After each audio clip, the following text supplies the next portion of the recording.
page 2. That's right. Since last week, I finished a whole page. While we watch this whole page come together, let me tell you about why this project isn't for you. You heard me right. This project is not for you. It's for me. Specifically, it's for the younger version of me that always wanted stories like this one. It's not for you, but it is available to you. I'm developing this project out in the open, sharing my successes and my failures. I'm discovering things as I go. I wanted to be able to share more than just the final product. I wanted to share the process, warts and all, because I love the process. And I'm thrilled that you're here. So when I tell you that this project is not for you, I want you to hear that as a solemn promise. I sincerely hope that you take comfort in knowing that I'm not doing this for you. This means that I'm not consulting with biased market research analysts who cherry-pick 5-year-old data that would be 7 years old by the time I could act on it. Their leech craft would have me crawling on all fours like a beast, trying to create a story that appeals to everyone. Well, we're now up to our gills with stories that have been vivisected and cauterized to appeal to everyone. It turns out the truism was true. When you make something for everyone, you make something for no one. When you chase everyone's money, you earn no one's money. Think of your favorite stories, the ones that have meant the most to you. Chances are they were not made for everyone. They were made for someone. It just so happened they became available to us. If you can think of examples, comment below to help out those who may have doubts.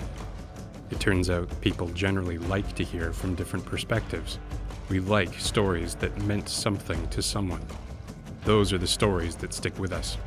This also means that I'm not trawling the comments with my finger in the air, trying to tell which way the winds are blowing. A lot of people know exactly what their version of Dead Gods would be, and they're happy to say so. It's wonderful to hear from people. The encouragement and support has, genuinely, been fuel in my tank.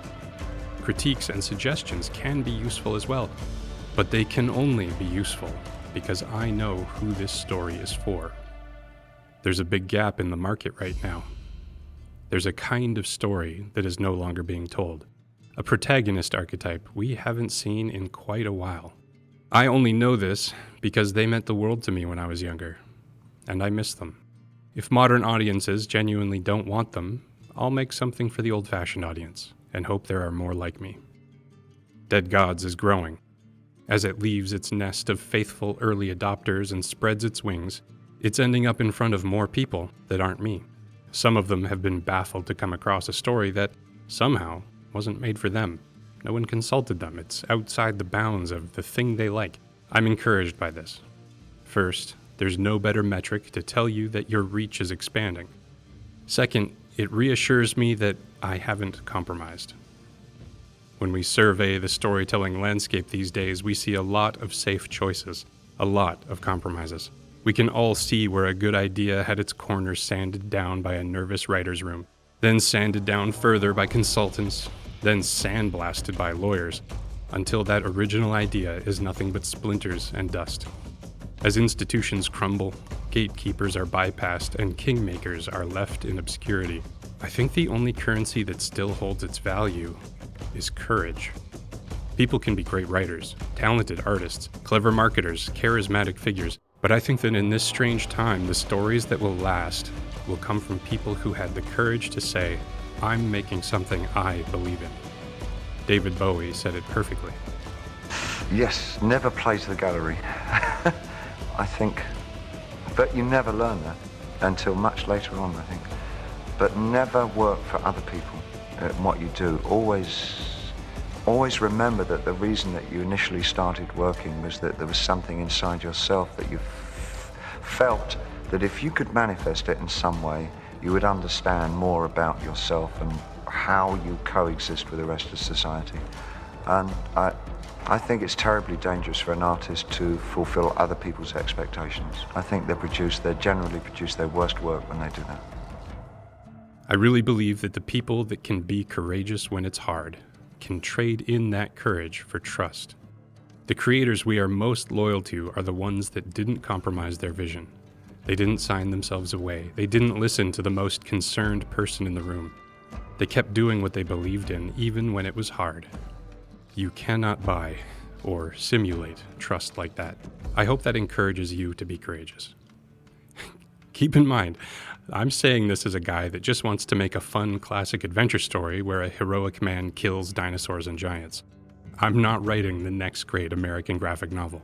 It doesn't have to be important in the grand scheme of things. If it's important to that younger version of myself, I'll have done my job. Because it's for him, not you. I promise.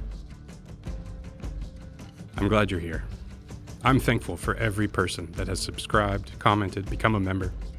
I hope you stay. I hope that I can tell a story that means something to you. I hope that this project, made for one young man, strikes a chord in you as well. If you'd like to help, let's be honest, you know what to do. Like, comment, subscribe, share it in the group chat. You can help to turn this project into something to be reckoned with by becoming a YouTube member or joining me on Patreon. Higher tier patrons get access to a private server where creative people are sharing their own projects, getting feedback, talking shop, and engaging in shenanigans, skylarking, buffoonery, ne'er-do-welling, general silly antics. The links are below if you want to come join us. So that's page 2. Just so you know, unlike Tellurian, where each image was considered done as soon as I posted it, I'm still going to give myself room to make small edits as necessary. Perhaps I rethink my font, or I miss small continuity issues. I have a feeling I'll be adding a lot of missing sixth fingers in future episodes, but they're as done as I can make them at this stage. Now, onto the character redesign. War. The second of the Four Horsemen of the Apocalypse. A classical interpretation of these riders, that I didn't mention in my last video, is that the first horseman, Conquest, represented Jesus. What followed was War, symbolizing the Roman army that attacked Jerusalem in AD 70. I am not designing the Four Horsemen from John's vision in Revelation. For my version, imagine a man was shown a vision of the first end of the world. These 4 figures would symbolize things or events leading up to that cataclysm. In the last video, the antediluvian version of Conquest represented the god's dominance over mankind through brute force and dark knowledge. War follows, but in this case, he represents the gods' ongoing war against their creator through the oppression of his creation. First, he's not technically riding a dragon. He has been grafted with one. One way the Watchers and their children, the Giants, have made war against humanity is to offer them the gift of progress. They tell people that they are blank canvases, boring, just waiting to be made glorious by mixing them like paint with the genetics of other creatures. Why stay as a vulnerable, defenseless morsel when you can submit yourself for hybridization and become something formidable? Ultimately, their true aim is simply to vandalize the image of God. He also symbolizes murder. Humans are impaled on his sword. In the other hand, he carries the gift of weapons, free, as long as they're used to take human life. His war mask is grotesque, beast-like, representing someone who has given themselves over to their basest instincts. His eyes are mad, not interested in the world around him. The horns, chaotic. On his tongue are placed some of the substances that have contributed to this state. Around his neck he wears sensors that continuously wreathe him with a haze of mind-altering pharmakia. The Watchers gave mankind secret knowledge, teaching them root cutting and making them acquainted with plants. This referred to unlocking their mind-altering properties. People were told it would remove the arbitrary limits their creator had shackled them with, reveal the true nature of the universe so that they could become its rightful rulers. In reality, they were waging war against humanity's faculties, lulling them into uselessness, tearing down their inner defenses to make them more malleable slaves. On his belly, he's been tattooed with enchantments. Some people mark themselves for protection or for luck or strength. These blasphemous spells are a call to indulge. Transcend your morals, your body, your mind.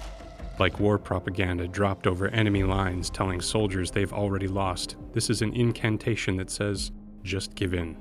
In the book of Revelation, the second horseman rides a red horse. For this version of war, the red is represented by the blood of human sacrifice. He's drenched in it. In this world, human blood is the primary commodity of the economy. It's thought to be a performance enhancer, a delicacy, and it is the primary ingredient in the most sought-after potions and enchantments. By requiring a constant flow of human sacrifice, they wage war against God by commodifying the lifeblood of his creation. So there we have it. War. Second of the antediluvian horsemen. My dragon patrons voted overwhelmingly for these characters. They have just impeccable taste. I've been having way too much fun with these. They're great drawing practice, a chance to explore some world-building opportunities I may have never come across otherwise. And they've been acting as a great entry point for new viewers. For those who know their horsemen, the next video will be about famine. Thanks for watching.